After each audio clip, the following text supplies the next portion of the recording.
আপনার সাথে জিন আছে কিনা বুঝবেন কিভাবে? আপনাদেরকে আজকে কয়েকটা কথা বলি। যদি এই ধরনের সিমটম, এই আলামতগুলো আপনার ভেতরে থাকে, জানবেন যে আপনার সাথে জিনের প্রভাব বা ইফেক্ট আছে। যদি এই আলামতগুলো না থাকে, প্লিজ কেউ মনে করবেন না যে আপনার ভিতরে জিন আছে। এটা ওয়াসওয়াসা, মারাত্মক ওয়াসওয়াসা। আপনার ঘুম, খাওয়া সবকিছু নষ্ট করে ফেলবে। আপনার সাথে জিন আছে কিনা বুঝবেন কিভাবে? বা আপনার উপরে এই ধরনের কোনো প্রভাব আছে কিনা বোঝার কয়েকটি আলামত আছে। জাগ্রত অবস্থায় কয়েকটা লক্ষণ আপনাদেরকে বলি। এখন শুরুতে বলি, এই আলামতগুলো যদি আপনার মধ্যে থাকে তাহলে জেনে নেবেন আপনাকে একজন প্রসিদ্ধ রাকির কাছে যাইতে হবে। রুকিয়া সেন্টার যেগুলো, আমি বলছি না হুজুরের কাছে আসেন, হুজুর এগুলো কাজ করে না। রুকিয়া সেন্টার ঢাকায় যেগুলো আছে, এই রুকিয়া সেন্টারগুলো মানে এরা স্পেশালিস্ট, এগুলো নিয়ে কাজ করে। এদের কাছে যাবেন এবং তদবির নেবেন। হার্টে ব্লক ধরা পড়ছে, আপনি যদি ডায়াবেটিসের ডাক্তারের কাছে যান, কাজ হবে? হবে না। আপনার পেটে পীড়া হয়েছে, পেটে ব্যথা, কিডনিতে পাথর হয়েছে, আপনি যদি এখন যান মনে করেন চোখের ডাক্তারের কাছে, কাজ হবে? হবে না। তো যারা রুকিয়া সেন্টারে কাজ করে এরা এগুলো নিয়ে স্পেশালিস্ট, মানে এগুলোর বিষয়ে তারা বিশেষজ্ঞ, তাদের কাছে যাবেন এবং কাজ করবেন। আমরা যেটা করি আমল দিয়ে দিই আর কি। যাই হোক, এখন আপনাদেরকে বলি যে জাগ্রত অবস্থায় যদি এই সমস্ত লক্ষণ পান, জানবেন যে আপনার কাছে বদজিন আছে। এক নাম্বার, কিছু মানুষের কোনো কারণ ছাড়াই মাথা ব্যথা, ঘুম ঠিক আছে, খাওয়া ঠিক আছে, কোনো টেনশন নাই, তারপরেও সারাক্ষণ মাথাটা জিমায় আর চিনচিন করে মাথা ব্যথা করে। চোখ কান এগুলোর সমস্যাই না, এমনিতে মাথা ব্যথা করছে। দুই নম্বর, কিছু মানুষ দেখবেন এবাদতে মোটেও মজা পায় না, নামাজ পড়তে ভালো লাগতেছে না, জিকির আজকার ভালো লাগতেছে না, তেলাওয়াত ভালো লাগছে না, আল্লাহর প্রতি বিরূপ ধারণা আসতেছে, মানুষকে দেখলেই মেজাজ খারাপ হয়ে যাচ্ছে, আব্বাকে দেখলেও মেজাজ খারাপ হয়ে যায়, আম্মাকে দেখলেও মেজাজ খারাপ হয়ে যায়। এরকম হয় কিন্তু অনেক সময়। যদি এরকম এবাদতে বিমুখতা আসে তাহলে জেনে নেবেন যে কিছু একটা আপনার ভেতরে ঘটছে। তিন নম্বর, মেজাজ বিক্ষিপ্ত হয়ে থাকা এবং সবসময় মেজাজ একেবারে হট টেম্পারে থাকা। ভালো কথা, আপনি সালাম দিচ্ছেন, কিছু লোক দেখবেন আসসালামু আলাইকুম বলার পরে সেট করে ওঠে, কার জিনিস পাও না খালি সালাম দাও, আছে এরকম। খাবারের কথা বলতেছেন, একেবারে সেট করে ওঠে, মানে রাগে যাচ্ছে, খুব রূঢ় আচরণ করছে, উগ্র মেজাজে আচরণ করছে। 4 নম্বর। 5 নম্বর, অনেক সময় খিঁচুনি বা মৃগী রোগী যেগুলা রয়েছে, মৃগী রোগ এটা অনেকেরই রয়েছে, আর অনেকে খিঁচুনি এই যে জিনের প্রভাবে কিন্তু অনেক সময় হয়ে থাকে। 6 নম্বর, হঠাৎ অজ্ঞান হয়ে যাওয়া, গাড়িতে বসে আছে কোনো কারণ ছাড়া অজ্ঞান, দাঁড়ায় আছে কথা বলতেছে কোনো কারণ ছাড়া অজ্ঞান হয়ে যাচ্ছে, রাত্রিবেলায় দাঁড়ায় দাঁড়ায় গল্প করতেছে কোনো কারণ ছাড়া অজ্ঞান হয়ে যাচ্ছে। 7 নম্বর, শরীরের কোনো অঙ্গে সবসময় ব্যথা থাকা কিংবা বিকল হয়ে যাওয়া, অথবা ছোপ ছোপ কিছু দাগ দেখতে পাওয়া।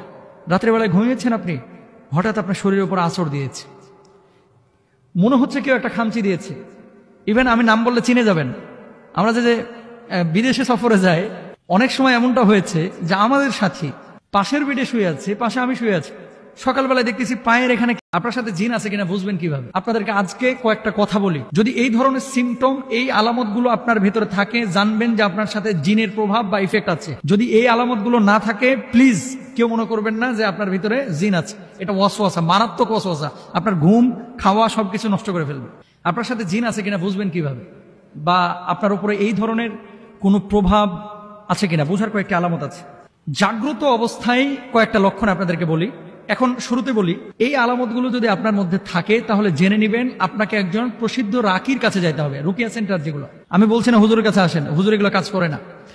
রুকিয়া সেন্টার ঢাকায় যেগুলো আছে, এই রুকিয়া সেন্টারগুলো মানে এরা স্পেশালিস্ট, এগুলো নিয়ে কাজ করে। এদের কাছে যাবেন এবং তদবির নেবেন। হার্টে ব্লক ধরা পড়ছে, আপনি যদি ডায়াবেটিসের ডাক্তারের কাছে যান, কাজ হবে? হবে না। আপনার পেটে পীড়া হয়েছে, পেটে ব্যথা, কিডনিতে পাথর হয়েছে, আপনি যদি এখন যান মনে করেন চোখের ডাক্তারের কাছে, কাজ হবে? হবে না।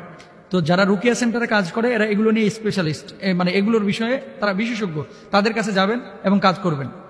আমরা যেটা করি আমল দিয়ে দিই আর কি। যাই হোক, এখন আপনাদেরকে বলি যে জাগ্রত অবস্থায় যদি এই সমস্ত লক্ষণ পান, জানবেন যে আপনার কাছে বদজিন আছে। 1 নম্বর, কিছু মানুষের কোনো কারণ ছাড়াই মাথা ব্যথা, ঘুম ঠিক আছে, খাওয়া ঠিক আছে, কোনো টেনশন নাই, তারপরেও সারাক্ষণ মাথাটা জিমায় আর চিনচিন করে মাথা ব্যথা করে। চোখ কান এগুলোর সমস্যাই না, এমনিতে মাথা ব্যথা করছে। 2 নম্বর, কিছু মানুষ দেখবেন এবাদতে মোটেও মজা পায় না, নামাজ পড়তে ভালো লাগতেছে না, জিকির আজকার ভালো লাগতেছে না, তেলাওয়াত ভালো লাগছে না, আল্লাহর প্রতি বিরূপ ধারণা আসতেছে, মানুষকে দেখলেই মেজাজ খারাপ হয়ে যাচ্ছে, আব্বাকে দেখলেও মেজাজ খারাপ হয়ে যায়, আম্মাকে দেখলেও মেজাজ খারাপ হয়ে যায়। এরকম হয় কিন্তু অনেক সময়। যদি এরকম এবাদতে বিমুখতা আসে তাহলে জেনে নেবেন যে কিছু একটা আপনার ভেতরে ঘটছে। 3 নম্বর, মেজাজ বিক্ষিপ্ত হয়ে থাকা এবং সবসময় মেজাজ একেবারে হট টেম্পারে থাকা। ভালো কথা, আপনি সালাম দিচ্ছেন, কিছু লোক দেখবেন আসসালামু আলাইকুম বলার পরে সেট করে ওঠে, কার জিনিস পাও না খালি সালাম দাও, আছে এরকম। খাবারের কথা বলতেছেন, একেবারে সেট করে ওঠে, মানে রাগে যাচ্ছে, খুব রূঢ় আচরণ করছে, উগ্র মেজাজে আচরণ করছে। 4 নম্বর। 5 নম্বর, অনেক সময় খিঁচুনি বা মৃগী রোগী যেগুলা রয়েছে, মৃগী রোগ এটা অনেকেরই রয়েছে, আর অনেকে খিঁচুনি এই যে জিনের প্রভাবে কিন্তু অনেক সময় হয়ে থাকে। 6 নম্বর, হঠাৎ অজ্ঞান হয়ে যাওয়া। গাড়িতে বসে আছে, কোনো কারণ ছাড়া অজ্ঞান, দাঁড়ায় আছে, কথা বলতেছে, কোনো কারণ ছাড়া অজ্ঞান হয়ে যাচ্ছে। রাত্রিবেলায় দাঁড়ায় দাঁড়ায় গল্প করতেছে, কোনো কারণ ছাড়া অজ্ঞান হয়ে যাচ্ছে। 7 নম্বর, শরীরের কোনো অঙ্গে সবসময় ব্যথা থাকা কিংবা বিকল হয়ে যাওয়া, অথবা ছোপ ছোপ কিছু দাগ দেখতে পাওয়া। রাত্রিবেলায় ঘুমিয়েছেন আপনি, হঠাৎ আপনার শরীরের উপর আঁচড় দিয়েছে, মনে হচ্ছে কেউ একটা খামচি দিয়েছে। ইভেন আমি নাম বললে চিনে যাবেন। আমরা যে বিদেশে সফরে যাই, অনেক সময় এমনটা হয়েছে যে আমাদের সাথী পাশের বেডে শুয়ে আছে, পাশে আমি শুয়ে আছি, সকালবেলায় দেখতেছি পায়ের এখানে